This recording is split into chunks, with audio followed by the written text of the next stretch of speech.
Bom, dúvidas? Vocês lembram do contexto, né? A gente está falando lá de uma situação em que a gente tem uma hipótese. Cadê? Deixa eu ver. Aqui, isso. Né? Você tem uma hipótese testável, né? E aí você estabelece um critério, ora por uma função, por exemplo, da própria verossimilhança, né? E aí você está testando uma hipótese. Geralmente você testa uma hipótese. Deixa eu botar aqui. Você testa uma hipótese simples, tá? Ou seja, você testa H0 que diz que os seus parâmetros são dados por um certo valor específico, tá certo? Se você conhece a distribuição desse número aqui, você pode estabelecer um corte. Esse corte vai indicar para você uma região crítica do espaço dos dados em que você vai, como é que se diz, rejeitar a sua hipótese, né?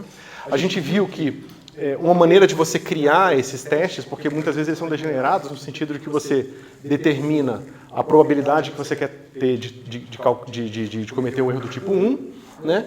Mas isso ainda não fixa o seu problema, aquele negócio, né? Você tem essa distribuição aqui, uma f de lambda, tá certo? Essa f de lambda se representa graficamente assim. E você poderia falar o seguinte, eu quero uma região de 5%, né? Ou seja, eu quero cometer o meu erro 5% das vezes só de rejeitar a hipótese zero, sendo que ela é verdade. Qualquer lugar que você tirar 5% da sua distribuição, te dá uma região crítica. Ou seja, digamos que esse cara que seja um certo lambda zero, a distribuição de probabilidade desse lambda aqui, quando integrada até lambda zero, do menos infinito até lambda zero, vai te dar 5%, tá certo? Isso aqui vai te dar um certo valor de corte para essa função f, e isso implicitamente te dá uma região D onde você vai rejeitar a sua hipótese, tá certo? Só que você poderia ter feito de qualquer jeito, você poderia botar aqui, por exemplo, onde essa integral aqui, digamos, provavelmente muito mais fina do que isso que eu escrevi, tem 5% a probabilidade. Por que escolher esse ou esse, né? Todas elas têm o mesmo poder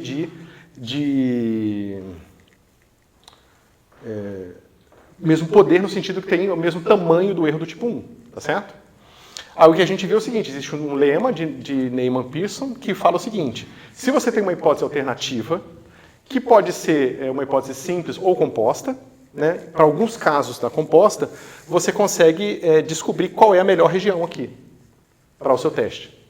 Mas você vê que então para testar a hipótese H, o próprio teste depende do que você chamou de hipótese alternativa. Tá certo? E aí a gente viu que quando a gente tem essa hipótese alternativa e ela é razoavelmente simples, a gente consegue então encontrar o melhor teste. E a gente viu, né, que no caso da gaussiana, se a gente quer testar se a média é menor do que um certo valor, a gente consegue fazer isso usando o mesmo lema, né? É aquela brincadeira daquela razão das verossimilhanças, que por simplicidade da estrutura você consegue isolar um termo que depende dos dados e um termo que não depende dos dados. E aí aquele valor K fica dependente, então, digamos, na sua hipótese alternativa, e aí as coisas ficam robustas e você consegue, mesmo que começando para uma comparação de hipóteses simples, você consegue comparar uma hipótese simples com uma hipótese composta. Tá certo? A gente vai tentar não, eu vou mostrar para vocês um método que é um pouco mais geral, porque ele consegue lidar mais facilmente com hipóteses compostas. Tá certo? E depois que a gente entender esse método, a gente vai ver como que a gente pode usá-lo para fazer a construção da região de confiança do ponto de vista frequentista. Tá? A gente vai ver hoje essas hipóteses mais compostas, né? Mas o teste da aula passada, ele sempre só tem duas respostas, que a gente sempre vai escolher que daí o θ1 é menor que θ0 ou maior que θ0, nunca tem um outro teste melhor que a gente acha daqui. Não, aqui a gente provou que aquele é o melhor teste. Sim. Mas é o melhor teste para a hipótese H que minimiza a hipótese alternativa. Tá certo? Se você às vezes nem tem hipótese alternativa ou não tem ela explícita, essa metodologia que a gente vai ver agora é muito mais razoável. Tá? Ele é mais geral nesse sentido. As pessoas raramente se preocupam no contexto de cosmologia e análise de parâmetros de modelos, as pessoas raramente se preocupam com a hipótese alternativa. Tá certo? A não ser que você esteja, por exemplo, você quer medir o parâmetro de desaceleração. Tá? O parâmetro de aceleração é uma coisa que é proporcional a menos a derivada segunda aqui, do fator de escala. Tá certo? Então, no universo que está em expansão desacelerada, esse parâmetro é quanto? É sempre positivo. Tá certo? Então, você quer, por exemplo, testar se ela hoje, se esse cara hoje é maior que zero ou menor que zero. Ou seja, se independente... Isso aqui é um parâmetro cinemático, ele só depende da geometria, ele não depende da relatividade geral, tá? Ou da teoria de gravitação que você está trabalhando. Então, às vezes você quer fazer testes assim, mas esse tipo de teste é bem menos frequente do que vocês possam imaginar na cosmologia. Tá? Fazer esse tipo de pergunta. Certo? Mas isso não seria um teste simples ou seriam duas fotos compostas? Você pode falar que esse cara é H0 e esse cara é H1, por exemplo. Ou esse cara aqui é H1, esse cara aqui é H0. Esse cara é H0 e esse cara é H1. Não, ok, mas isso são hipóteses simples. Não, são compostas. Certo? Aí são mais difíceis de lidar, porque você vê que o lema ele dependia de você estar com a razão de L, né, num ponto 0 dividido por L de D no ponto 1. Tá certo? E esse cara aqui a gente viu que era sempre menor que um certo K. Depende, né, se é na região crítica ou no oposto dela. Se esse cara aqui é composto, por exemplo, digamos que minha hipótese nula, a gente vai ver isso daqui a pouco, mas é bom a gente esquentar um pouco a cabeça. Digamos que a hipótese nula é o seguinte: θ pertence ao espaço dos parâmetros, tá? E θ1 é igual a 5. Tá? Ou seja, eu vou dizer o seguinte, eu vou fazer a hipótese de que, de todos os meus parâmetros, eu tenho certeza que o primeiro parâmetro tem um valor igual a 5. Né? Como que eu comparo? Você vê que essa é uma hipótese que não é mais simplesmente eu dizer qual é o ponto do espaço paramétrico que eu estou. Eu estou simplesmente pegando um subespaço do meu espaço paramétrico, estou dizendo que qual é a probabilidade, como que eu posso fazer para rejeitar ou não a hipótese de que os meus parâmetros estão naquele subespaço. Por exemplo, essa sua hipótese nula pode ser ômega-k hoje igual a 0. Ou seja, de todas as possibilidades, será que eu consigo rejeitar a hipótese ou aceitar a hipótese de que o universo é plano? Entendeu? Mas você vê que aqui já não bate mais no composto, porque aqui no zero eu não estou dizendo que eu estou dizendo que ômega-k é igual a 0, mas eu não estou dizendo quanto é que é ômega-b, ômega-c, temperatura da radiação, cósmica de fundo, massa somada dos neutrinos, etc, etc. Eu não estou dizendo nada sobre o resto do modelo. Como é que eu testo só esse pedacinho dele? Tá? Ficou mais claro? Testar desigualdades é bem mais delicado, porque justamente essa razão, que é basicamente o que a gente vai usar como estrutura base, ela tem um comportamento previsível e matematicamente bem comportado quando você não está em bordas. É a mesma coisa que você pegar uma função, tipo f de x igual a x quadrado. Aí você quer encontrar o mínimo dessa função. É fácil, deriva, encontra o mínimo, certo? Agora você quer fazer f de x igual a x quadrado, onde x é menor que... x é maior que 8 e menor que 10. Tá certo? Tudo bem, a gente olha para a função e sabe onde é que minimiza, tá certo? Mas se você quiser tentar derivar igual a 0, você não vai conseguir usar uma técnica sistemática tão facilmente para você derivar essa função igual a 0. Tá certo? Nesse intervalo aqui. Porque ela não vai ter derivada igual a 0 aqui. Por mais que a gente sabe que o limite, né, o mínimo... Inclusive aqui você tem um problema mais sério. Se você não botar igual aqui, você nem sabe onde é que é, não tem mínimo. Você pode se aproximar tanto quanto de 8 você quiser, mas você não pode chegar exatamente igual a 8. Então ela não tem um mínimo dentro desse intervalo. Certo? Então a mesma coisa vai acontecer para a razão das verossimilhanças, que é o teste que a gente vai estudar. Tá? Ele é bem comportado, contanto que você não esteja batendo na borda. Tá certo? E aí vocês podem ver que nas análises que a gente pode fazer numericamente, eventualmente você vai botar um prior, porque você precisa, porque no computador não tem como você falar que um parâmetro vai de menos infinito a mais infinito. Então, geralmente, se o parâmetro é de escala 1, você fala que o menos infinito é 1000 e o mais infinito é mais 1000, entendeu?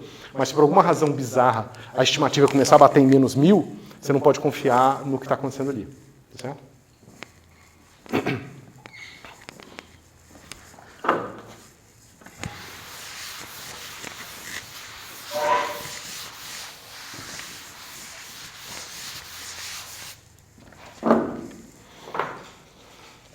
Então vamos lá. Vamos começar agora aqui com essa hipótese um pouco mais complicada. Vamos descrever o teste da razão das verossimilhanças, que eu não vou escrever essa palavra não. Tá? Então vamos supor o seguinte, a gente vai supor que o nosso H0 agora, ele vai ser que o meu θ pertence a um θ maiúsculo 0, que é um subconjunto do meu espaço completo dos parâmetros. Tá certo? Por exemplo, θ0 é igual a θ pertencente a θ, tal que θ1 é igual a A1, θ2 é igual a θ2 é igual a 2 e só. Tá certo? É o exemplo que eu tinha falado antes. Eu estava falando o seguinte, eu quero testar a hipótese de que um parâmetro tem um certo valor e um outro parâmetro tem um certo valor, mas os outros podem ser qualquer valor. Como é que eu testo essa hipótese? Tá? Bom, a gente pode... Como a gente não sabe o que vai acontecer com os outros tetas aqui, tá? Eu estou supondo que a dimensão de ômega é igual a m, tá? Eu tenho n tetas. Certo? A gente ainda pode, então, encontrar o estimador de máxima verossimilhança no meu espaço θ0. Tá certo? Então, eu posso então encontrar quem é o meu θ, seta, chapéu, 0. Tá? Então, esse é o estimador de máxima verossimilhança condicionado à hipótese 0. Condicionado. Tá? Ele não é nada mais do que argumento que maximiza θ pertencente a θ0. De L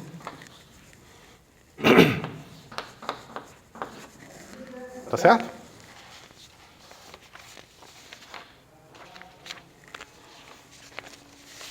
Mas se nós não fizermos a hipótese H0, a gente pode simplesmente calcular o estimador de máxima verossimilhança do modelo como um todo, certo? Ou seja, a gente pode definir quem é o nosso θ, seta, chapéu, que vai ser argumento máximo de θ pertencente, agora θ maiúsculo, de L, D e θ.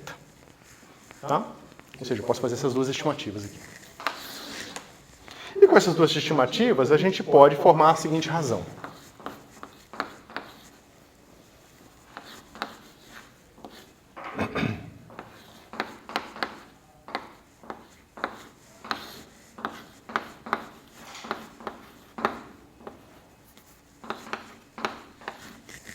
Certo? Então vocês veem que essa razão é uma função dos dados. Ou seja, é claro, eu posso botar aqui, ó, que esse negócio aqui, ó, ele é função dos dados condicionado a H0, tá? E esse cara aqui, vou botar assim para ficar mais claro, H0 e I, tá? E esse cara aqui é condicionado a dados e I. Aqui. Tá? Então, o que isso aqui está dizendo para a gente? Ó, a verossimilhança é uma função dos dados. Só que aqui eu não estou calculando a verossimilhança pura e simplesmente. Estou calculando a verossimilhança nos dados, usando os parâmetros que eu estimei, usando os dados. Então, os dados aparecem aqui e aqui. Tá? E esse θ0 eu encontrei como função dos dados, mas ele está condicionado à minha hipótese 0, tá? E a minha hipótese I, que eu vou escrever aqui, que é simplesmente o I é o conjunto de todas as hipóteses que eu fiz. Tá? Então, por exemplo, quando eu falo que o meu modelo é lambda CDM e agora estou testando o valor de ômega lambda, né? Eu não estou testando se a hipótese de que o modelo lambda CDM está certa ou está errada. Eu estou supondo que ela é verdadeira de partida, então ela é o I, tá? E estou testando pura e simplesmente se um certo valor de ômega lambda é preferido em relação a outro valor de ômega lambda. Tá certo? Então, toda análise estatística tem sempre um conjunto I de hipóteses a mais, tá? Que você está fazendo para você construir aquele seu problema. Isso está claro? Então, ó, esse cara depende de H0 e I, e esse aqui depende só de I, porque eu estou ajustando todos os parâmetros do modelo. tá? O meu θ aqui é o estimador de máxima verossimilhança, simplesmente supondo que I é verdade. Tá certo? Pode pensar em inferência estatística. Não sei. Tá? Além disso, assim como o estimador de máxima verossimilhança, não tem nada na teoria estatística que te leve a encontrar o estimador de máxima verossimilhança de forma sistemática. Ou seja, você constrói uma teoria estatística e dos axiomas você deduz que a melhor maneira de estimar coisas é a máxima verossimilhança. Não é. Você não tem esse caminho, tá? O que acontece é que você encontra essa maneira de fazer as coisas e testa a posteriori que ela tem que ter aquelas qualidades boas, né? A gente viu, ele é assintoticamente gaussiano, ele é assintoticamente não enviesado, ele geralmente ele é consistente, né? E ele assintoticamente tem a menor variância possível também. Então, você tem, digamos, essa construção heurística que você prova a posteriori que, por mais que a maneira que você chegou nela tenha sido subjetiva, depois você encontra que ela tem várias características de uma boa maneira de fazer estimativas. Tá? O teste da razão da verossimilhança é a mesma coisa. Você não tem nenhuma maneira sistemática de deduzir esse teste. Você constrói ele, porque ele parece razoável, e depois você mostra que ele tem as propriedades que um teste que você gostaria teria que ter. Tá certo? Bom, vamos ver isso, né? O que acontece com esse número aqui? E esse número de baixo? Esse aqui, eu encontrei o θ maximizando essa função em relação a θ. Tá certo? Esse aqui, eu maximizei também usando os dados, só que para fazer essa maximização, eu fiz algumas restrições no meu espaço. Tá? Então, esse número aqui, ele vai sempre ser maior que esse. Se as minhas restrições não tiverem nenhum tipo de imposição sobre o problema, é natural que esse negócio se aproxime de 1 e que minha hipótese seja razoável. Tá certo?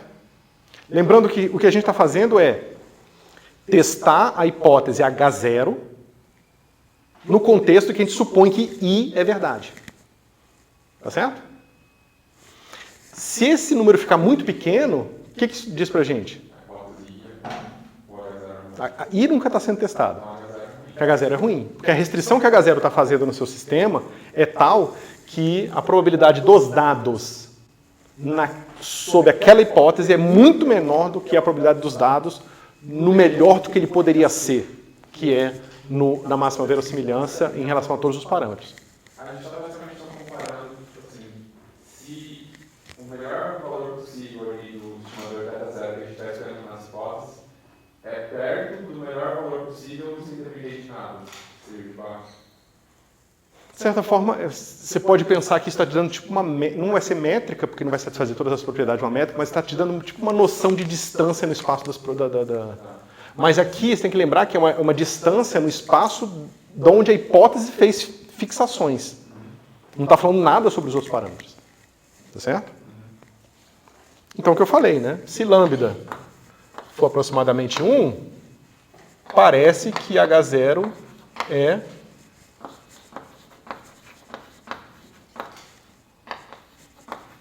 razoável. Se o meu lambda for muito menor que 1, H0 não é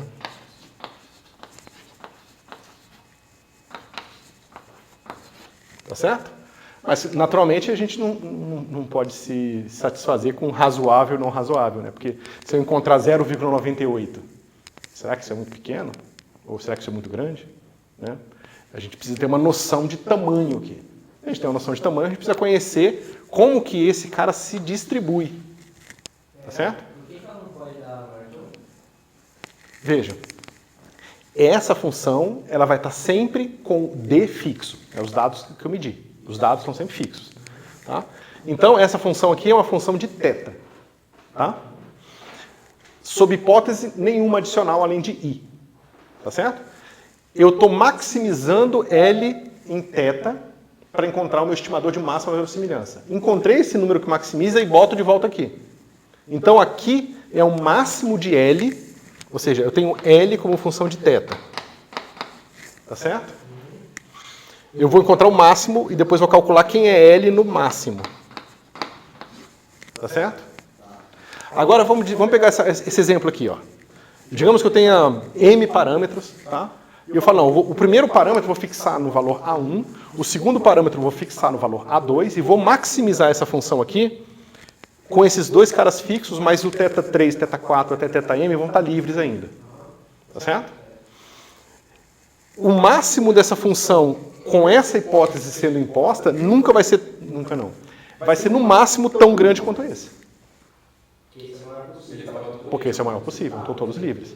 A não ser que eu tenha de partida fixado A1 e A2 exatamente no valor θ chapéu, sem saber, né, porque senão estou roubando, eu não tenho como esse número ser igual a esse. Esse número aqui ser igual a esse. Por que a gente simplesmente não pega todos os valores que a gente achou que maximizam, mas as pessoas falam, esse é o verdadeiro, que pode ter física e tal? Como assim? Você calculou o estimador de máximo para das semelhanças sem hipótese nenhuma. E você achou... Você diz esse cara aqui, ó. Isso. Você definiu e agora você sabe o que é o estimador, você sabe o valor de todos os parâmetros da maneiramente. Isso. Por que você não fala que, tipo assim, esses são os valores reais? Porque isso está te dando o que a gente chama de estimativa de ponto. Ou seja, digamos que eu estou medindo a altura média das pessoas na universidade. Aí eu pego o meu estimador, aplico e estimo que a altura média é 1,68 m. Tá? Isso vai me dar quanto de informação? Depende. Se a variância for 10 a menos 300 centímetros, significa que eu sei exatamente a altura de todo mundo. Vai me dar muita informação. Se for 10 a menos 300. Se a variância for... Não, se a variância for 10 a 300, significa que vai ter pessoas do tamanho do universo, até pessoas menores do que a escala de Planck, entendeu? Então, a média não vai me dizer informação nenhuma sobre aquilo. Tá? Então, a gente está procurando encontrar mais do que simplesmente hipóteses pontuais, ou estimativas pontuais dos parâmetros. Na verdade, está interessado em saber quais são todos os intervalos possíveis para os parâmetros, dado a nossa hipótese. Né? E aí isso aqui é uma das peças que a gente usa para construir essas estimativas mais complexas. Tá? Por isso que eu sempre, toda vez que eu vejo divulgação científica ou algum tipo de coisa de economia, que as pessoas ficam divulgando médias e médias e médias, eu falo, beleza, e daí, cara, que a média é essa? Tipo, isso não diz nada, entendeu? Você pega esses índices de qualidade, índice Gini, né? Como é que é o nome? Eu esqueci o que compõe a sigla. Mas, digamos que você tem um país, é ótimo, porque tem aquele número muito alto. Mas você pega uma variância muito grande, por exemplo, você pegar o mesmo país, tipo Estados Unidos, tem um índice alto. Você pegar uma Dinamarca, também tem um índice alto. Você fala, então os países são razoavelmente iguais na qualidade de vida da sua população. Mas você pegar a variância nos Estados Unidos, vai pegar estados super pobres, você vai ver que é muito baixo. Entendeu? E se pegar o país como um todo, aquele indicador não é uma boa indicação.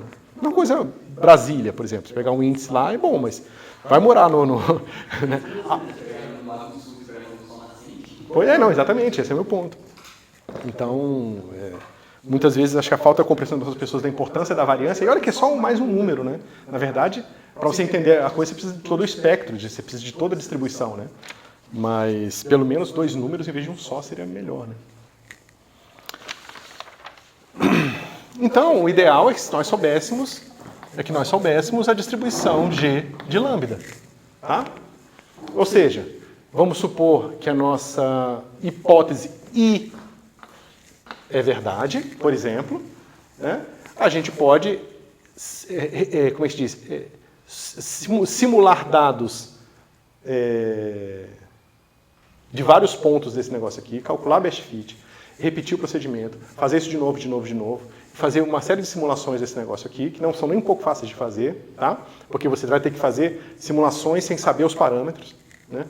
Então, não é trivial fazer isso aqui. E aí depois você calcula esse lambda várias vezes, aí você faz uma binagem, faz aquela técnica...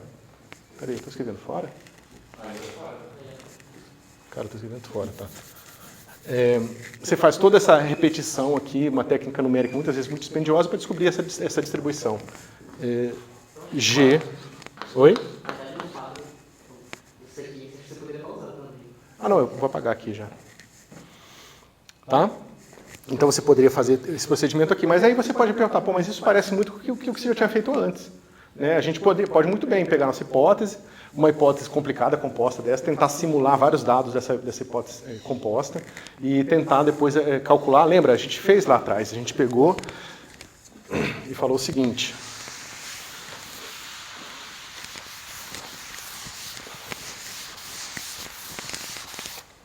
A gente pegou aqui e falou que a gente podia calcular, lembra, um F de L de D e θ aqui.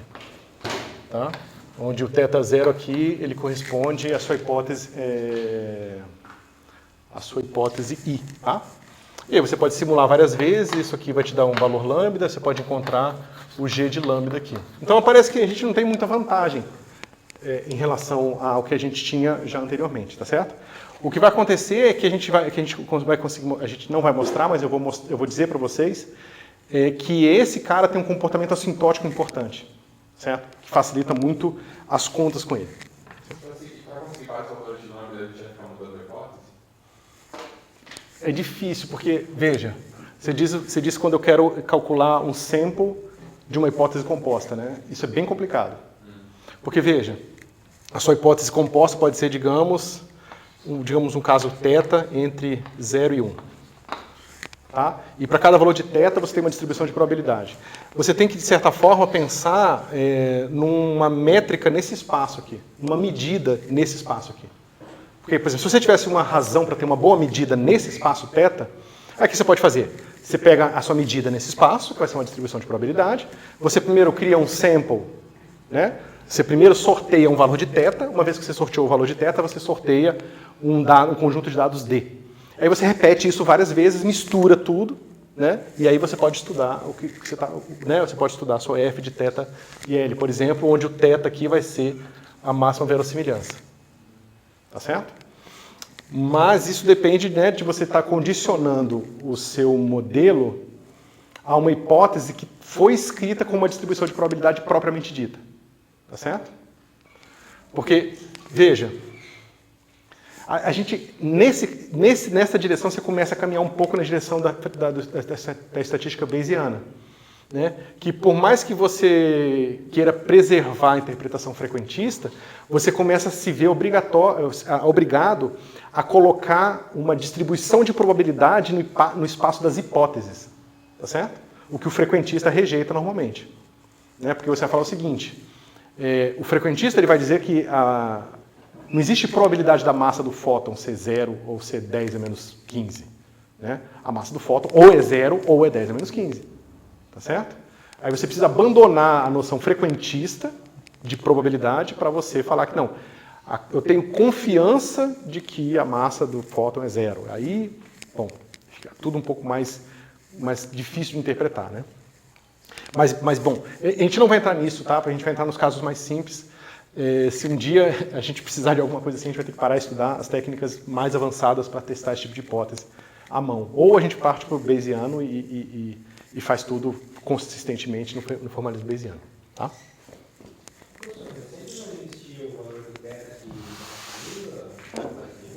Não, vai ter casos como aquele que eu falei, em que o seu máximo bate na borda. Você pode estar satisfeito com ele, só que se isso estiver acontecendo, todos aqueles teoremas que a gente falou lá atrás, de assintoticamente menor variância, assintoticamente baia zero e tal, nada mais daquilo é garantido. Se o seu máximo não estiver dentro dos intervalos, estiver na borda, né? É aquele negócio, você quer pegar o mínimo de x quadrado, né, onde x está entre 8 e 10. Tá certo? Se fosse entre menos 10 e 10, beleza. Você encontra que esse cara aqui, o mínimo é 0, é em x igual a 0, tá? E x igual a 0 teria todas aquelas propriedades positivas da máxima verossimilhança. Né? Ou seja, o seu estimador aqui ia ser x chapéu igual a 0, entendeu? Esse estimador ele é até a menor variância possível quando você calcula. O exemplo está muito simples, tá? Vamos pegar aqui. Pegar esse aqui.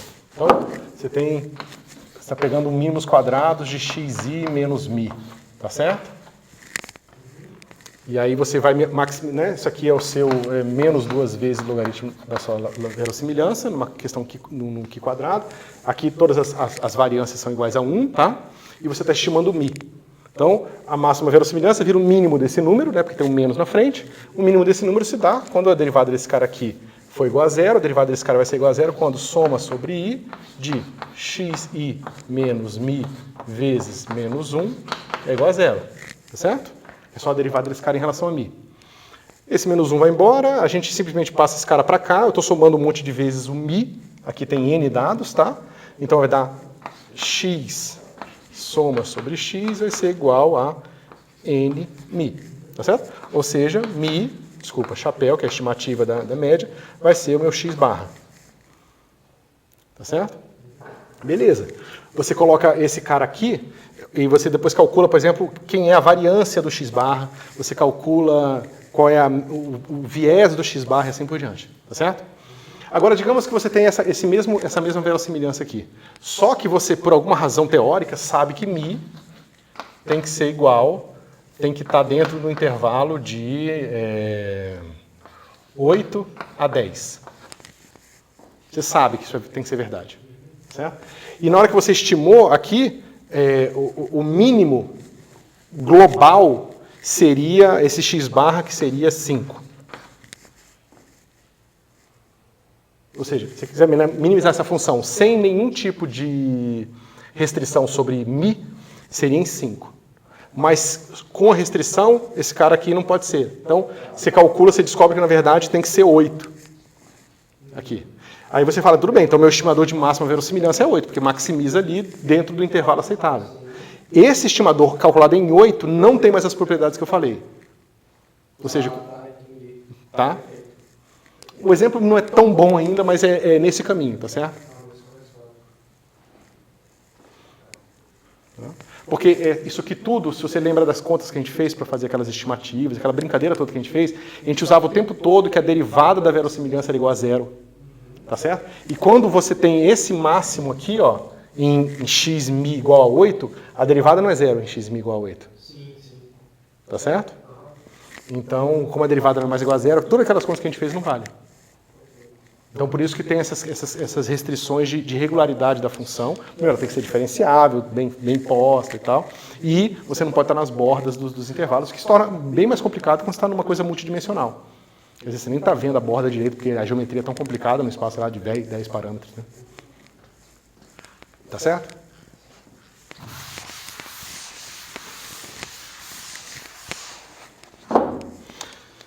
Bem, se a gente tivesse esse cara aqui, a gente pode fazer aquilo que a gente já sabia, né?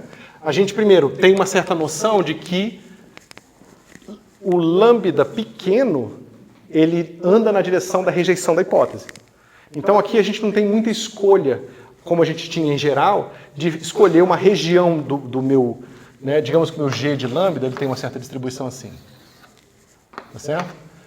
A gente vai escolher como região crítica justamente a região que o lambda é pequeno.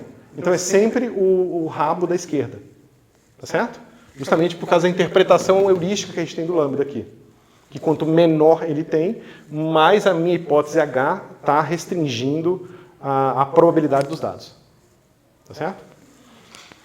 Então, bom, agora a gente não tem mais ambiguidade de onde a gente vai pegar essa integral, a gente escolhe o nosso alfa aqui, esse alfa vai dizer para a gente uma certa integral do g de lambda d lambda, de menos infinito, ou de zero no caso, porque começa de zero, tá? Até lambda de alfa é igual a alfa. Tá certo? Quando o meu alfa for se aproximando de 1, eu vou integrando tudo aqui, e minha região, naturalmente, vai ficando, a região crítica vai ficando o espaço inteiro. Tá?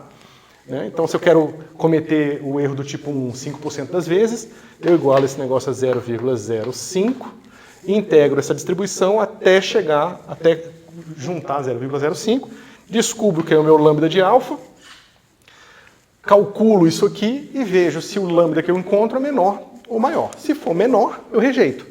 Significa que pequeno agora para mim vai ser lambda menor que lambda de alfa. Tá certo? E qualquer lambda maior que lambda de alfa, eu aceito a hipótese. H1.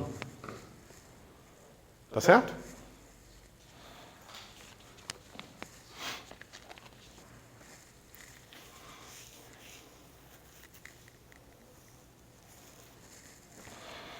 ver se eu já falo disso agora.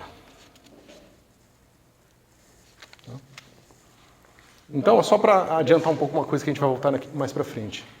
A gente pode inverter essa brincadeira aqui. Tá? Se eu conheço o meu G de lambda, e o meu G de lambda não depende dessa minha hipótese H0 aqui, tá certo? Eu posso simplesmente variar o meu H0, ou seja, eu fixei o meu primeiro parâmetro em A1 e o meu segundo parâmetro em A2, tá certo? Aí eu encontro um certo valor de lambda, tá certo? Se eu botar o meu A1 e A2 no best fit, eu sei que eu vou encontrar lambda igual a 1, tá certo? Então, eu sei que aquilo ali vai estar aceito, a não ser que eu tenha rejeitado absolutamente minha região crítica seja toda a região, tá certo? O que eu posso fazer? Eu pego o meu best fit e vou andando numa direção qualquer no meu espaço θ1, θ2. Quando eu for me afastando do best fit, a não ser que você tenha uma degenerescência absoluta naquela direção, o que vai acontecer, degenerescência no sentido que o modelo não muda nada quando você anda naquela direção, tá? Significa que quando você andar naquela direção, o seu lambda vai começar a diminuir. Aí você fala, opa, se eu desse andar um delta lambda aqui nessa direção, eu vou continuar aceitando essa hipótese porque continua dentro da minha região crítica. Tá certo? Se eu andar mais um pouco, continua também. Então eu posso ir andando até chegar na borda, ou seja, eu posso ir andando até chegar no lambda igual a lambda de alfa. Tá certo? Se eu conseguir encontrar todos os meus valores de θ1 e θ2 fixos, tal que isso aqui é verdade, eu encontrei uma bordazinha. Né? E meu best fit tem que estar aqui no meio. Tem que estar aqui dentro. θ1, θ2. Tá certo? Todas essas hipóteses aqui aceitam os dados com a mesma confiança. Tá? A gente vai voltar na região de confiança. Mas, por enquanto, eu estou falando que isso aqui já dá para a gente direto um algoritmo para a gente testar várias hipóteses de uma vez. Ou, se você preferir, uma hipótese composta. Mas eu não entendi só porque o que G de lambda não pode depender de H0 para fazer isso? Pode depender, mas em algumas situações não vai. E a gente vai... É basicamente gaussiano, mas não gaussiano nos dados. É mais suave do que exigir gaussianidade nos parâmetros. Tá? Eu vou mostrar para vocês e vou dar um exemplo. Tá? Isso já é o corner plot, né? Isso já é o corner plot. Mas esse é o corner plot frequentista, não é o corner plot que vocês estão acostumados. Tá? Esse aqui é o corner plot que você não está fazendo ainda, digamos, estatística bayesiana. Quando você faz estatística bayesiana, você não usa todos os conceitos que você está aprendendo, né? Todos param diferentes, ou não? A gente usa as mesmas ferramentas matemáticas e os conceitos são diferentes. Eu vou tentar discutir um pouco da região de confiança do ponto de vista frequentista. Tá certo? Então vamos pegar um exemplo. Pode dizer. Oi? Frequentista. Isso. Mas é que isso aqui eu só adiantei um pouquinho dentro da parte de razão das verossimilhanças e depois eu vou voltar nisso para discutir só o conceito de região de confiança em si, entendeu? Porque tem uma certa sutileza que são difíceis de você lembrar e que marcam uma diferença bem grande conceitual com a estatística bayesiana. Então, vamos lembrar do que a gente tinha feito lá no caso do Neyman-Pearson, que a gente tinha encontrado uma verossimilhança assim, ó, que só dependia de um certo θ, que era assim, exponencial de menos soma menos 1/2 de soma de xi menos θ, né? Quadrado.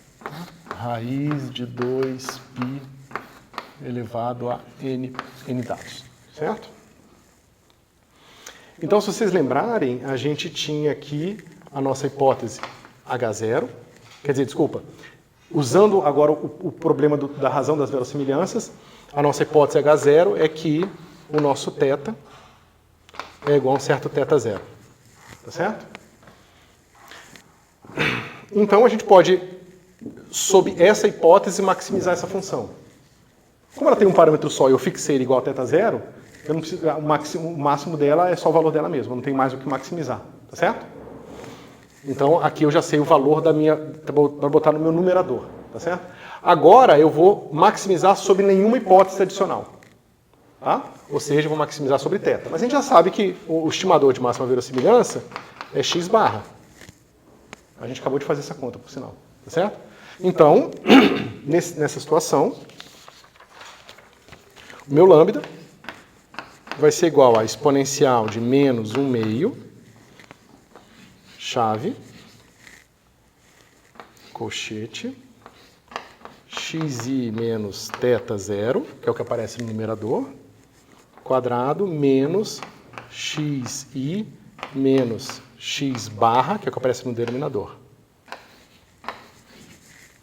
Tá certo? Bom, você pode simplificar esse negócio aqui, o que vai acontecer? O quadrado do xi vai cortar com xi quadrado aqui também. Tá? O termo que vai ser proporcional a menos duas vezes xi θ0, você soma e vai dar o x barra vezes n. A mesma coisa aqui, né? O xi foi o seu quadrado, cortou com x quadrado aqui. Você vai ter mais duas vezes xi vezes x barra. X barra é igual sobre i. Quando somar vai dar x barra de novo, vai dar x barra quadrado. Você vai fazer uma continha simples e vai descobrir que o seu lambda vai ser igual a exponencial de menos n sobre 2 x barra menos θ0 quadrado.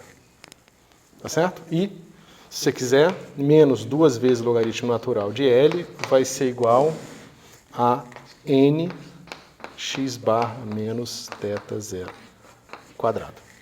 Tá certo? De L, de lambda, né? De lambda. Tá? Mas olha que interessante.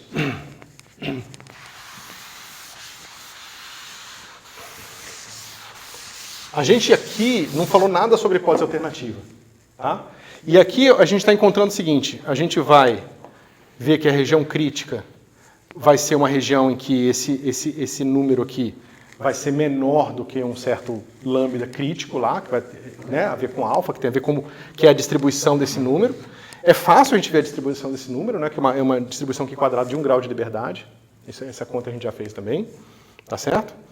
Então, a gente sabe qual é a distribuição desse número aqui, a gente pode encontrar o lambda crítico e fazer o corte, tá certo? Mas isso significa que a gente quer que a nossa região crítica seja lambda menor, isso, meu lambda calculado, que é aquele cara ali, n x barra menos θ0 quadrado, menor do que o meu lambda de alfa aqui, tá certo? Mas isso diz o que pra gente? Digamos que eu tenho aqui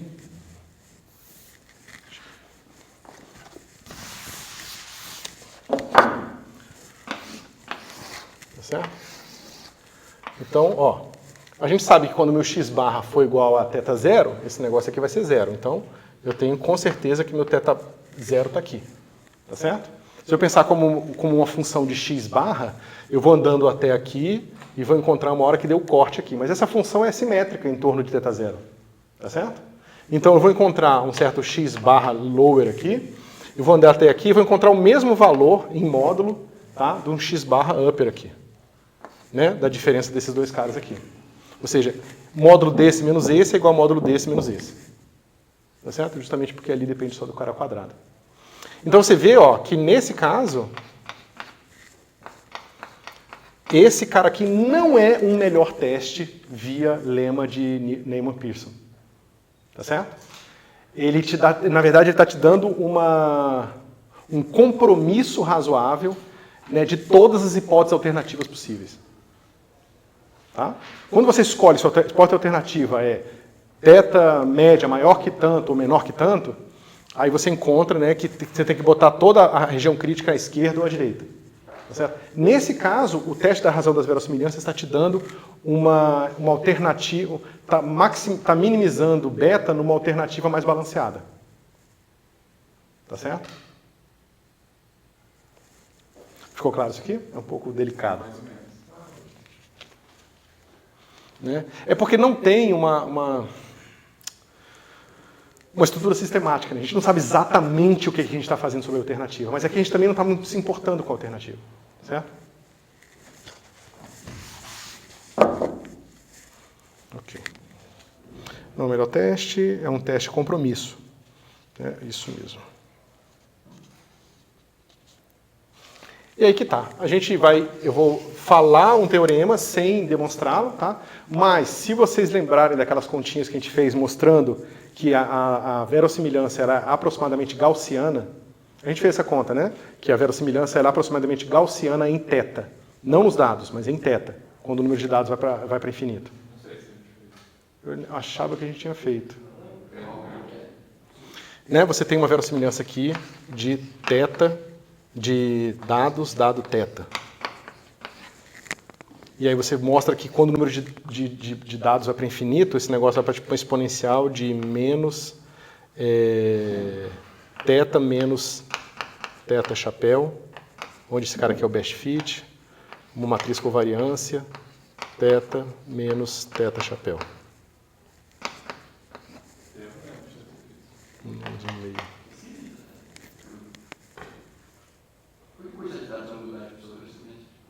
Esse aqui é um resultado secundário do teorema do limite central.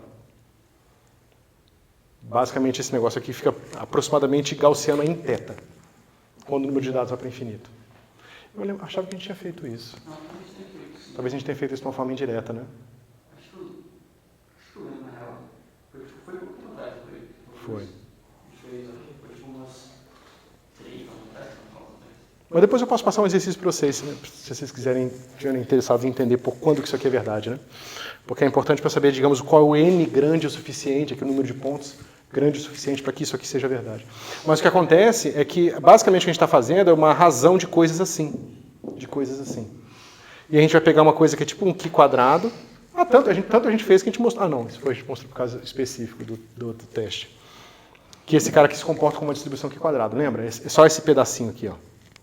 Inclusive, eu passei um exercício numérico para vocês verem isso. Né? Com correlação e sem correlação, esse negócio se comporta como uma distribuição Qi quadrado de 2, 3 graus de liberdade. 2 graus de liberdade, no caso. Tá certo? E quando você tem a razão das verossimilhanças, basicamente você tem razão de duas coisas assim. Tá certo? Só que essa razão, ela converge mais rapidamente para uma Qi quadrado do que as duas verossimilhanças individualmente se comportariam, tenderiam a essa distribuição aqui. Tá certo? Então, o teorema diz para a gente que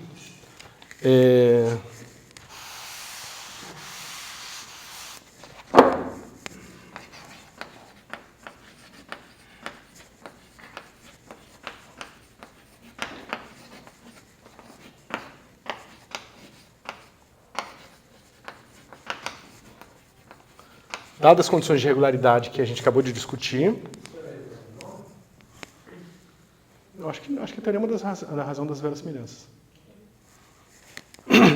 A quantidade menos 2 vezes logaritmo natural de lambda se distribui como uma Qi quadrado de L graus de liberdade, onde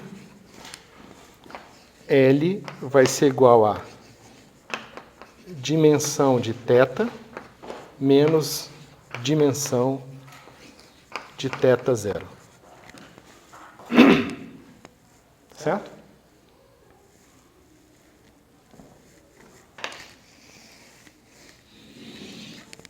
E não depende das hipóteses.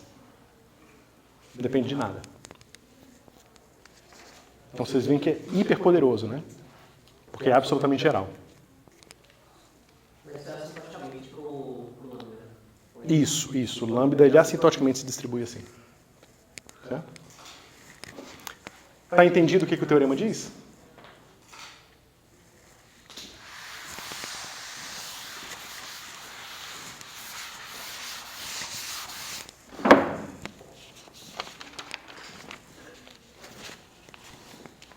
Tá? Ou seja, a região crítica é quando menos 2 vezes o logaritmo natural da verossimilhança fica maior ou igual a Qi.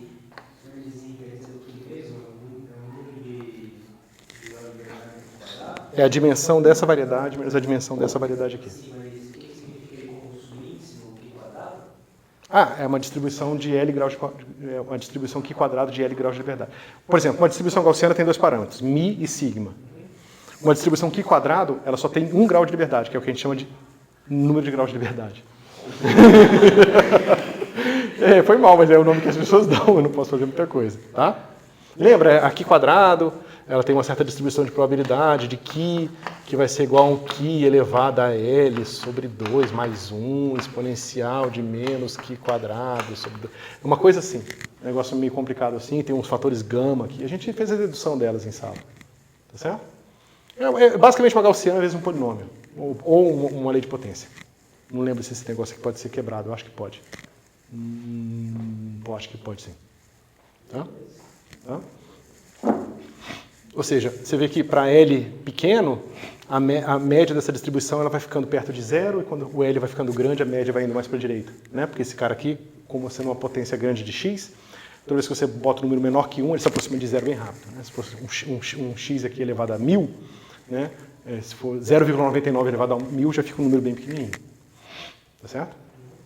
Então, você vê que é uma distribuição que vai andando para a direita, tá?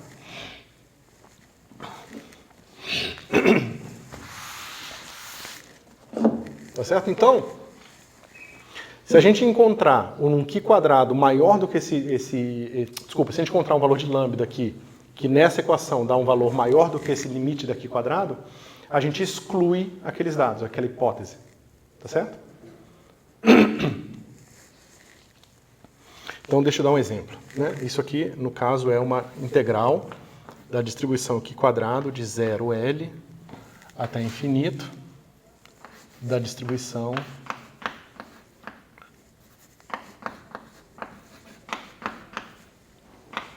igual a alfa. Tá certo?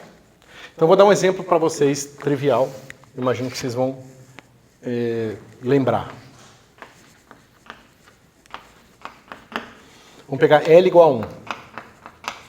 Ou seja, você está fixando um parâmetro aqui só né, no que diz respeito aos parâmetros originais. Então você tem lá o modelo lambda CDM. Você fixou só o ômega k para criar a sua hipótese θ zero. Tá certo? Significa que esse cara tem uma dimensão a mais que esse cara aqui, essa variedade aqui. Tá bom? Quando você fizer isso, você sabe que o seu corte vai ser dado por essa distribuição aqui, ó, com L igual a 1. Tá?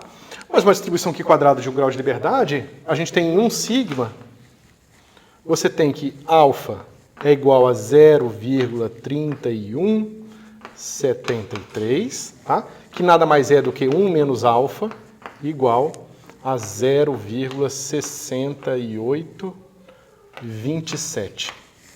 Tá? O valor de alfa que você tem que integrar para encontrar o valor de Qi que você tem que integrar para encontrar esse alfa aqui, tá? É 1. Significa que se você integrar uma distribuição Qi quadrado de 0 até 1, tá? Uma distribuição Qi quadrado de 1 grau de liberdade, isso aqui vai te dar esse número aqui. 3173. Tá certo? Se você quiser, por exemplo, com confiança, e a gente vai discutir o que a palavra confiança daqui a pouquinho, de 2 sigmas, você sabe que 2 sigmas, tá, equivale a um alfa igual a 0,045, que é 1 menos alfa, igual a 0,9545. Tá? Que é a probabilidade de 2 sigmas. Tá certo? Nesse caso, você pode calcular facilmente que o seu... Eu não botei aqui, né? Deixa eu fazer o seguinte. Que o seu Qi zero é igual a 1. Tá? No 2 sigma, alfa é igual a 0,045, 1 menos alfa é igual a 0,9545. Tá certo isso? Acho que eu errei. Não, tá certo, sim. Aqui está com o número de casas diferentes. Tá? E aqui o meu Qi quadrado, né? 0 vai ser igual a 4. Tá certo? E no último caso de 3 sigmas, o meu alfa é igual a 0,0027, 1 menos alfa é igual a 0,9973, e o meu Qi vai ser igual a 9. Meu Qi 0 quadrado é igual a 9. Eu só não entendi o custo de editor em cima. Que se menos 2Ln de lambda for maior ou igual a x 0, você rejeita. Eu rejeito a hipótese, é isso. Por quê? Porque ela está com uma frequência, como é que se diz? Caindo na região crítica que eu estou estabelecendo. Significa que os dados, dada aquela hipótese, são menos frequentes do que alfa por cento. Tá certo? Então, deixa eu refalar essas coisas aqui que eu acho que vale a pena. Quando a gente cria uma região crítica, a gente está dizendo o seguinte: existe uma região dos dados que minha hipótese prevê que aconteceria, que seriam realizados com tão pouca frequência, que caso os meus dados estejam nessa região, eu vou preferir rejeitar a minha hipótese. Vou falar mais uma vez. Tem toda a possibilidade de dados que podem acontecer, tá certo? Dado uma hipótese estatística. A hipótese estatística é que a altura das pessoas é 1,68 m, mais ou menos 5 centímetros, tá certo? Aí eu vejo e encontro um cara de 3 metros de altura, tá certo? Está tão longe da minha média que eu vou falar, não, a minha hipótese de que a distribuição certa para descrever os seres humanos dessa região é essa, está errada. E não que eu, por acaso, medi uma pessoa extremamente improvável. Certo? Então, aqui, a gente tem a distribuição para esse cara aqui. A mágica acontece por causa desse teorema, talvez deixe um pouco mais obscuro o que está acontecendo. Mas esse teorema diz que, independente de todas as complicações que podem acontecer na sua verossimilhança e na sua verossimilhança maximizada sobre a hipótese H0 e a sua verossimilhança maximizada sobre hipótese nenhuma adicional, não importa a complicação. Essa razão sempre se distribui, ou seja, se eu repetir essas minhas hipóteses, se eu repetir esse meu experimento um número infinito de vezes, eu vou ver que esse valor lambda aqui, que é aquela razão, vai se distribuir como uma Qi quadrado de L graus de liberdade. Então é muito geral. Eu acho que às vezes confunde as pessoas porque você esperaria que fosse muito mais complicado que isso. Você esperaria que isso dependesse do θ, da hipótese, mas só depende da diferença da dimensão dos espaços. Tá certo? É claro que isso só é verdade absolutamente quando n vai para infinito. Tá certo? Você pode sempre falar, não, mas talvez seja uma aproximação ruim. Fair enough. Tá? Mas a gente acaba usando e testando a posteriori se era uma hipótese boa ou não. Tudo bem, eu entendi, mas o que eu não entendi é por que ser maior que Qi quadrado zero significa estar na região de confiança. Assim. Não. Se esse valor aqui é maior do que esse cara aqui, significa que os meus dados que eu usei para calcular esse número não são condizentes com a hipótese H0, no sentido de que são improváveis menor do que o meu erro do tipo 1 que eu escolhi. Então, digamos aqui, nesse caso, meu erro do tipo 1 é 32%. Tá? Se o meu lambda for tal, que eu calcular menos 2 vezes log de lambda, e encontrar um número maior do que 1, significa que os dados acontecem com uma frequência menor do que 32% das vezes. Você fala, por 32% das vezes, o que é? Não é nada, né? Mas é um sigma, é o que a gente usa, tá? Vamos pegar 3 sigmas. Então eu vou ver se meu lambda é tal que menos 2 vezes log desse lambda vai ser maior que 9.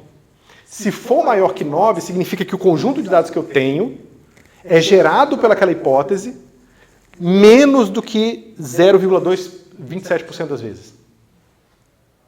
Tá certo? Aí você fala, porra, aí talvez já seja, né? Ou seja, se meus dados estão tão improváveis sobre essa hipótese, eu vou rejeitar meus dados, eu vou rejeitar minha hipótese. Tá certo? Certo?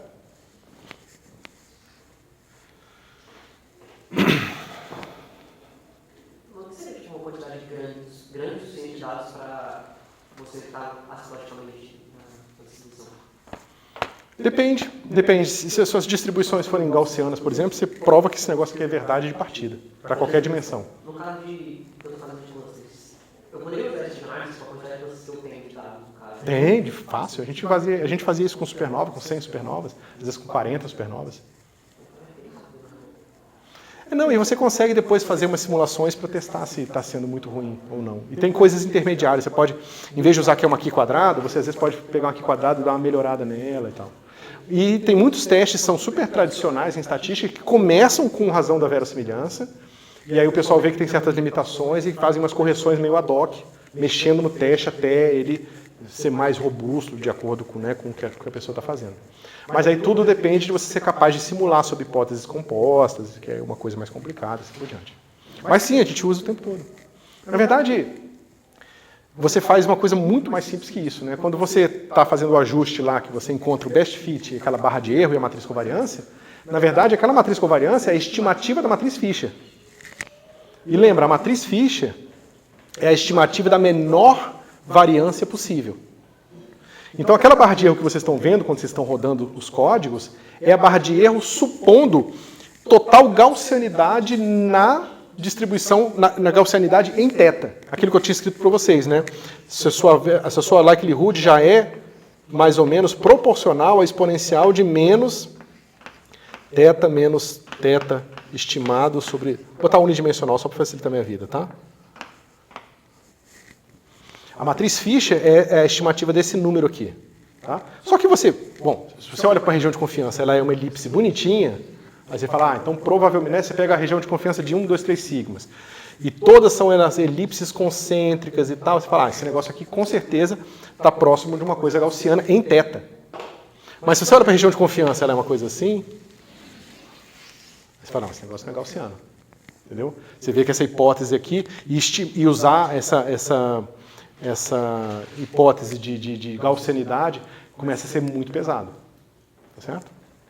Mas, por exemplo, tem um exemplo lá no Noncosmo que vocês vão poder rodar, que você calcula a região de confiança usando a razão das verossimilhanças e você faz MCMC. Aí você vê como é, né? As duas são meio banana, o pessoal chama.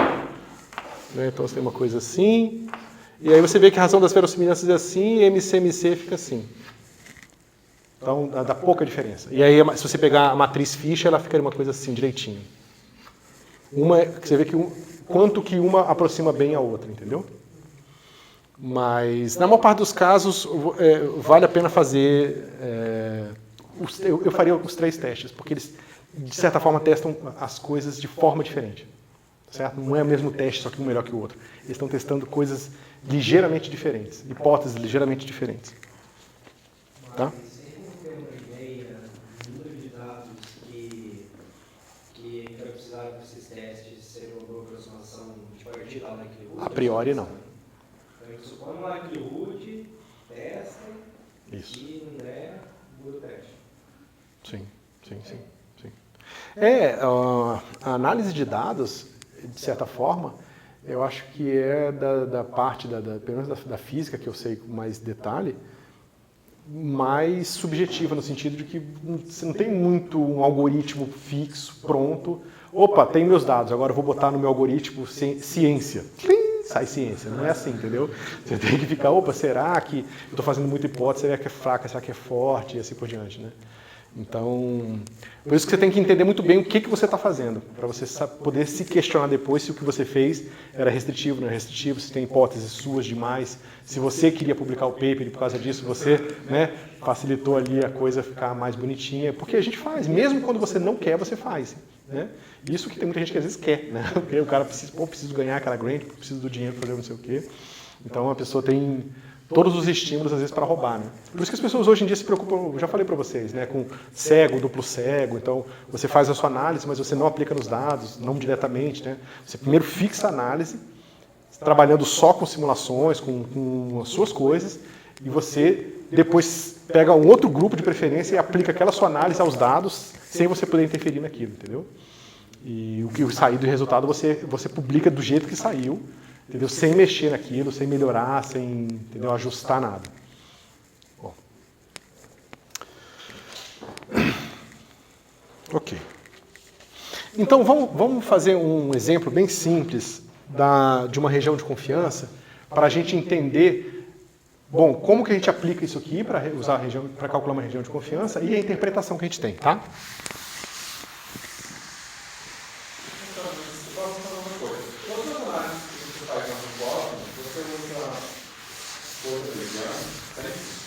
Não.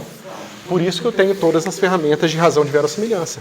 Se você não quiser usar o formalismo bayesiano, você pode usar a razão das verossimilhanças, por exemplo, que é um algoritmo que eu tenho lá. Inclusive, tem uns alunos de iniciação científica que eu passei, porque é um algoritmo que faz tempo que eu não revisito ele, para dar uma recalchutada, documentar, botar bonitinho para vocês poderem usar. Porque veja, acho que vale a pena falar um pouco sobre isso agora. Né? Lambda é igual a L de dados, θ é 0, né? Dividido por... Vou botar só assim, né? Para não ficar muito carregado. Então, veja, eu quero calcular minha hipótese de que do meu θ 0, o meu H, o meu θ maiúsculo 0, ele seja assim. θ1 igual a 5 e o resto pode ser qualquer coisa, né? Melhor. O conjunto dos θs pertencente ao meu θ maiúsculo, tal que θ1 é igual a 5. Tá certo? Então o que eu preciso fazer? Eu calculo esse cara aqui uma vez só, porque os meus dados são fixos. Então eu calculo uma vez o meu best fit, digamos, global. Tenho esse número aqui, tá prontinho. Maravilha, não preciso fazer mais nada, numericamente. Tá? Agora, eu sei quem é o meu θ1 best fit. Tá certo? É um número que está aqui dentro. Tá? Se eu boto minha hipótese H0 com θ1 igual a θ1 best fit, esse cara aqui vai dar 1, logaritmo de 1 é 0, então aceito. Ok? Agora eu quero encontrar, eu não quero testar uma hipótese aqui agora. Tá? Eu quero construir uma região de confiança, que é o que eu vou explicar em seguida. Tá? Então o que eu vou fazer? Em vez de eu testar uma hipótese H1, eu vou fazer o seguinte. Eu vou testar várias hipóteses H1.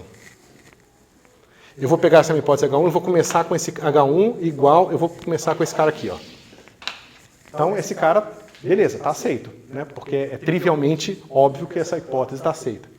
Tá? Agora eu vou fazer o seguinte, eu vou pegar θ1 igual a θ1 chapéu mais um certo delta. Tá? Esse número aqui vai ficar ligeiramente menor que esse número aqui. O menos 2 vezes log da likelihood, o menos 2 vezes log disso aqui vai ser um número um pouco maior do que 0. Tá certo? Aí eu vou andando para a direita. Facilmente, é fácil, né? Eu posso, como é um número só, é uma coisa unidimensional, eu só tenho duas direções que eu posso andar. Eu posso aumentar o meu θ1 ou posso diminuir o meu θ1. Tá certo? Aí eu vou andando. Como eu sei que esse cara aqui tem uma distribuição aqui quadrado de 1 grau de liberdade, eu sei que em 1 sigma, esse cara tem que ser menor que 1. Então lembra, começou em 0. Eu vou andando em θ até encontrar esse número igual a 1. Menos 2 vezes logaritmo desse número. Isso, obrigado.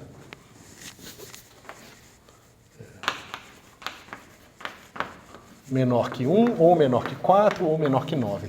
Quando é 1 grau de liberdade, o Qi quadrado é simplesmente o quadrado o argumento, o exponencial da gaussiana, que é a diferença do cara menos a média ao quadrado. Então, quando é 1 sigma, significa que você andou 1 sigma ou para a direita ou para a esquerda. 1 ao quadrado é 1. Certo? 2 ao quadrado, ou seja, você andou 2 desvios padrão para a direita ou 2 desvios padrão para a esquerda, é 2. É o máximo aqui, né? 2 ao quadrado é 4.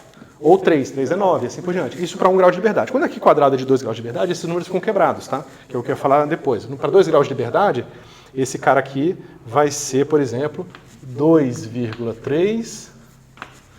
Eu prefiro o inglês, que a gente bota ponto para não confundir com a vírgula, tá? 6,2 e 11,8. Tá certo? Mas eu vou explicar como é que a gente usa esses 3 números aqui daqui a pouco. Então vamos lá. Só que como é que eu ando nesse espaço aqui? Eu preciso, toda vez que eu mudo esse cara aqui, eu preciso maximizar todos os outros θs condicionados a esse número estar fixo. Então eu botei θ1 chapéu. Digamos que era ômega k igual a 0. Agora eu boto ômega k igual a 0,01. Aí eu vejo que esse número aqui ficou já maior que 1. Eu falei, ih, não, já está ruim, não é a borda. Então eu vou pegar 0,001. Opa, aí ficou, esse número aqui deu 0,27. Opa, está perto de 1. Aí eu vou aumentando, eu vou fazendo técnicas de encontrar raiz numericamente. Então eu estou resolvendo uma equação algébrica. Eu estou pegando uma f de θ1 menos 1 e estou tentando encontrar quando esse cara é igual a 0 numericamente. Tá? Variando o meu θ1 aqui.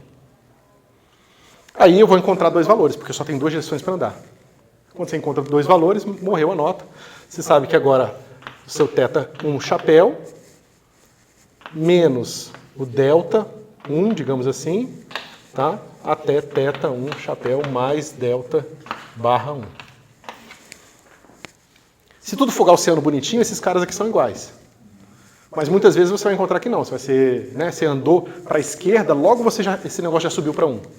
Ou seja, a likelihood é bem assimétrica para a esquerda e muito bem assimétrica, bem mais gordinha para a esquerda e bem mais magrinha para a direita. Aí você vai encontrar dois tetas aqui diferentes. Certo? A gente vai interpretar esse intervalo aqui em seguida. Tá? Agora, ou seja, se seu algoritmo de encontrar raiz for bom, para cada passo do algoritmo de encontrar raiz, você tem que encontrar um best fit de m-1 parâmetros. Então, é uma minimização a cada passo. Agora, imagine um caso bidimensional. Eu tenho f de θ1, θ2, menos 2,3, 2,3, igual a 0. Aí você tem que encontrar a raiz numérica desse cara aqui, para dois caras. Só que você já sabe que se você partir do best fit, esse cara é 0. Tá certo? Então você tem que andar agora num plano θ1, θ2. Certo? E isso é o algoritmo que tem no Cosmo. Porque o que eu faço? Eu tenho aqui, eu tenho o meu θ best fit, θ1 chapéu, θ2 chapéu, tá? Eu escolho, geralmente eu pego a matriz Fisher, me dá uma estimativa de como vai ser a região de confiança. A partir da matriz Fisher, eu sei que se a região fosse exatamente a matriz Fisher, eu sei que eu poderia começar aqui. Então eu uso isso aqui para dar o primeiro passo. Se estiver para a direita da borda, eu começo a voltar. Se estiver para a esquerda da borda, eu começo a andar. Até eu encontrar a borda. Na hora que eu encontro a borda, eu tenho o seguinte problema. Como que eu ando sobre a borda? Tá certo? Então, eu saí do centro, cheguei na borda. Agora, eu vou encontrar o melhor ângulo θ, que eu faço esse cara ter o mesmo valor de 2,3 e não mudar. Então, eu estou encontrando uma degenerescência na minha função, de forma que se eu andar sobre aquela linha, a minha função continua tendo o valor 2,3. Que é exatamente o que eu quero, né? É a linha que satisfaz isso aqui.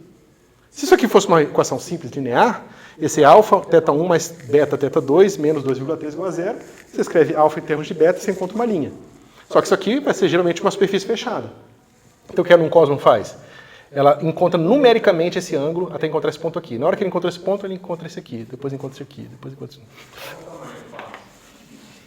aqui. Depende, porque, por exemplo, se você não sabe nada. Como você não sabe nada, se o seu passo for grande, você está encontrando o melhor θ, né? Mas você errou o passo, você está encontrando esse cara aqui, por exemplo. E não esse cara aqui, pequenininho. Então tem um código complexo, gigante, cheio de ifs e branching e testes e coisas, justamente para garantir de que a gente está andando sobre essa linha aqui. Aí a Cosmo vai andando aqui, gravando todos esses pontinhos. Na hora que ela percebe que ela chegou de onde ela partiu, ela para e cospe os pontos para você e você plota a região de confiança, né, via razão das verossimilhanças. Eu só fiz para 1 e 2 dimensões, que é geralmente o que a gente faz. Né? A gente não faz regiões de confiança tridimensionais, mas seria um problema geométrico bem complicado. Porque agora você teria que andar sobre um plano, não sobre uma linha, mantendo esse cara aqui igual. Tá? E daí você fala que se você usou 2,3, você fala aí que você tem 60% de confiança e os seus valores estão dentro dessa região que você acabou de... Isso, a gente vai discutir o significado de confiança agora. Mas é isso. Você vai dizer que você tem confiança de 1 sigma, ou seja, isso aqui equivale à confiança de 1 sigma, tá? de que a sua região contém os valores reais. Tá certo?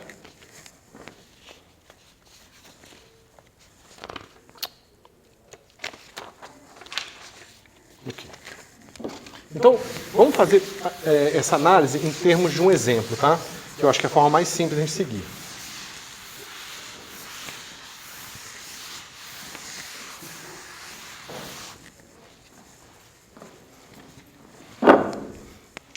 Então vamos lá, a gente tem o nosso problema é assim.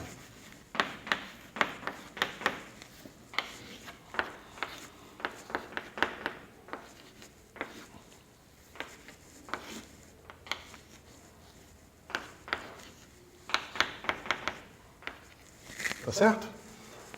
E aí a gente tem aqui a nossa estimativa de máxima verossimilhança, que nada mais é do que o nosso x bar. Tá certo?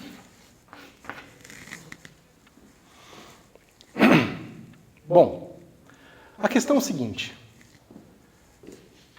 X barra tem uma certa distribuição, ou seja, tem uma certa função aqui, P de x barra, né? A gente pode calcular, vai ser a integral de delta de x barra menos, botar y aqui, y, x barra menos y, né?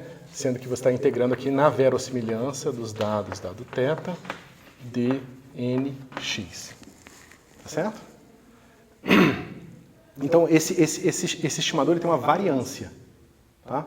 Como é que você usa essa variância para você fazer a estimativa agora de uma região de valores, né, que você espera conter o valor real μ aqui? Vocês estão entendendo? Então, ó, nesse problema a gente sabe que a nossa variância é μ. Desculpa. A gente sabe que a nossa variância é 1 e que a nossa média é μ. Tá certo? Bom, se isso é verdade, a gente sabe o que sobre o nosso x barra aqui? A gente sabe, por exemplo, que se a gente pegar aqui μ menos 1 e μ mais 1, a gente sabe que o nosso estimador vai cair dentro desses valores 68% das vezes. Tá certo? Mas veja, aqui a gente está falando da onde o estimador está caindo. Da probabilidade do estimador ter um certo número. E a gente não está falando da probabilidade de μ ter um certo número. Na verdade, isso não faz sentido. Tá certo? Porque μ tem um certo valor, que é o μ, e lá acabou. Entendeu? Então, o que acontece? O que você pode fazer? Você pode falar o seguinte, eu não sei quem é μ. Na verdade, eu estou querendo estimar μ.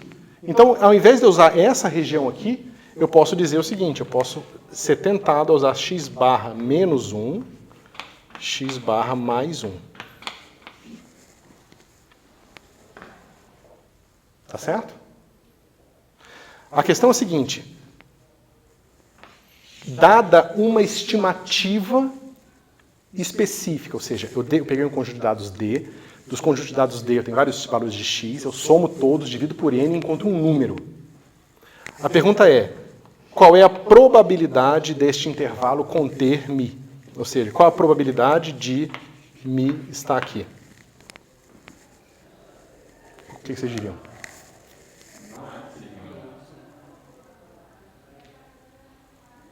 Não tem probabilidade. Ou ele está ou ele não está. Certo? Mais 50%.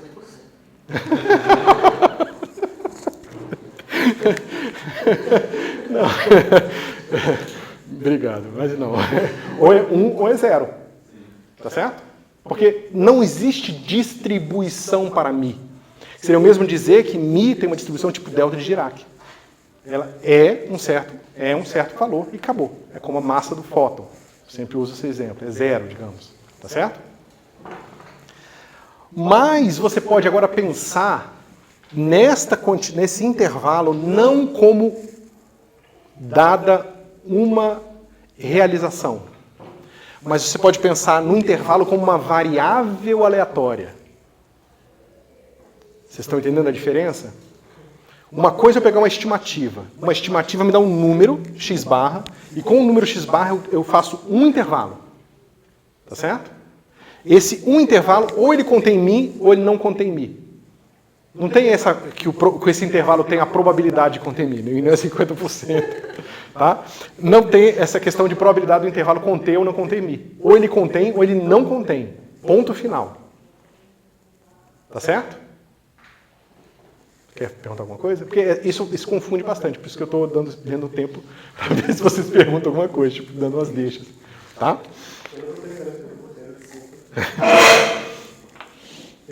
Então, mas se você encarar agora o seu x barra como uma variável aleatória, como variável aleatória, o que vai acontecer? A sua variável aleatória pode ser um número, que às vezes é 5, às vezes é 10, às vezes é 2. Mas você pode pensar em regiões aleatórias também. Tá certo? Isso aqui está te dando uma região aleatória. O que acontece é que essa região aleatória, a gente sabe que x barra, dado esse estimador, né, a gente sabe que o mi, dado pelo x barra, é também uma variável aleatória, é super fácil de fazer a conta, porque todo mundo gaussiano aqui é uma variável aleatória de normal, de média, mi, e variância, 1 dividido por raiz de n. Desculpa, desvio padrão, eu vou botar o desvio padrão. Desvio padrão 1 sobre raiz de n. A gente sabe disso. Certo? Então, se a gente sabe disso aqui, como uma região aleatória, essa região aleatória, ela vai conter a minha média quantas vezes? Exatamente. Tá certo? Na verdade, para ser correto, eu tenho que fazer isso aqui, né?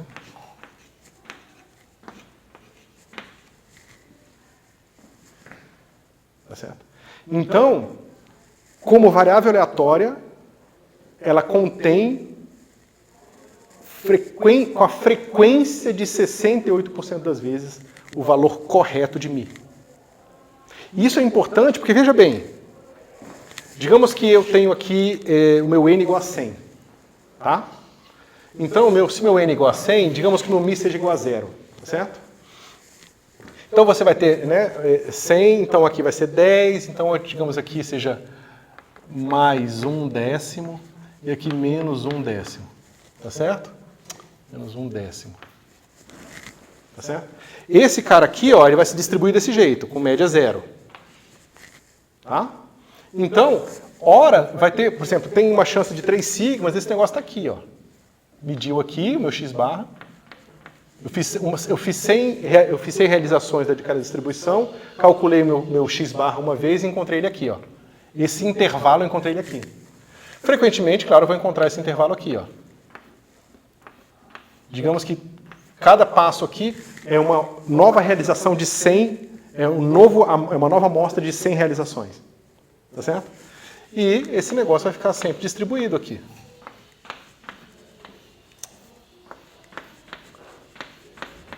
Certo? 68% das vezes o meu intervalo vai estar contendo o meu mi verdadeiro, que é o mi igual a 0. Tá? Mais 32% das vezes esse negócio aqui vai estar fora. O que significa o seguinte, ó, existe uma chance de estar bem aqui na bordinha, digamos de 3 sigmas. Não existe maior probabilidade de borda e centro. Aqui não existe maior probabilidade de borda e centro. Porque veja, o meu intervalo aqui ele não tem uma preferência em conter esse negócio no centro dele. É conter nele. Se eu quisesse conter no centro dele, eu estaria fazendo aumentando muito mais a força do que da minha posição. Tá certo? Então, se você tem aqui, ó, uma região de confiança, digamos, vamos manter uma coisa unidimensional. Você tem a sua região de confiança unidimensional aqui, né, essa aqui, não tem nenhuma razão para você achar que o mi está mais perto do centro do que das bordas. Porque tanto o centro como as bordas dizem para você que os seus dados ainda aparecem com frequência suficiente para você acreditar na hipótese. Então, o frequentista, a região de confiança para o frequentista, ela é muito menos carregada de informação do que o bayesiano. Na distribuição bayesiana, Você sabe que o centro, as regiões de confiança, digamos assim, elas vão ser cortes da sua distribuição de probabilidade. E que vai ter um pico da distribuição de probabilidade onde tem a maior probabilidade dos parâmetros. E você pode achar, não, realmente, do ponto de vista bayesiano, quanto mais próximo da região mais provável de ter os meus parâmetros. Tá? Porque você está botando, veja, aqui a gente está tentando evitar ao máximo em colocar uma medida de probabilidade no espaço daquilo que a gente está medindo, que a gente acredita que seja uma coisa determinada, determinística. Altura de uma coisa, peso de uma coisa, né, massa de um objeto e assim por diante. A gente não acha que isso seja estatístico. O peso, pelo menos classicamente, um objeto tem uma massa e ponto final. Certo? Então, a região de confiança, ela vai ser dada por isso aqui. Tá? Quando a gente for usar a razão das verossimilhanças, a gente vai encontrar aquelas bordas, a gente vai encontrar o best fit, mas se essa região de confiança aqui for de 3 sigmas, significa que essa região de confiança, ela vai, toda vez que você realizar de novo dados, ela vai ficar andando aqui, tá? Mas 99,7% das vezes, ela vai conter os parâmetros verdadeiros. E não tem nenhuma razão para você preferir esse do que esse. Porque, veja, digamos, 3 sigmas, tudo bem. A borda significa que os seus dados estão beirando serem menos do que 1% prováveis. Mas, assim, é normal que uma coisa que acontece uma vez em 100 aconteça com você, entendeu? Não tem nenhuma razão para você preferir esse cara aqui do que esse cara aqui. Então, a maneira que você encara e lê a região de confiança do ponto de vista frequentista te dá muito menos informações do que quando você lê e encara a mesmo corte do ponto de vista bayesiano. Tá? Os bayesianos não gostam dessa distinção, porque eles acreditam que tudo que você faz é bayesiano, só que você, no caso frequentista, você simplesmente não está dizendo claramente quais são os seus priors. Mas, na verdade, digamos, no frequentismo, existe uma vontade de evitar ao máximo colocar hipóteses extras, com o custo de você ter muito menos informações sobre o que está acontecendo. Mas, ao mesmo tempo, você não está fazendo uma coisa que é colocar uma medida no espaço das massas dos elétrons, dos fótons ou das coisas, entendeu? Que pode ser extremamente complicado e, na verdade, pode estar moldando fortemente o resultado daquilo que você está fazendo. Tá certo?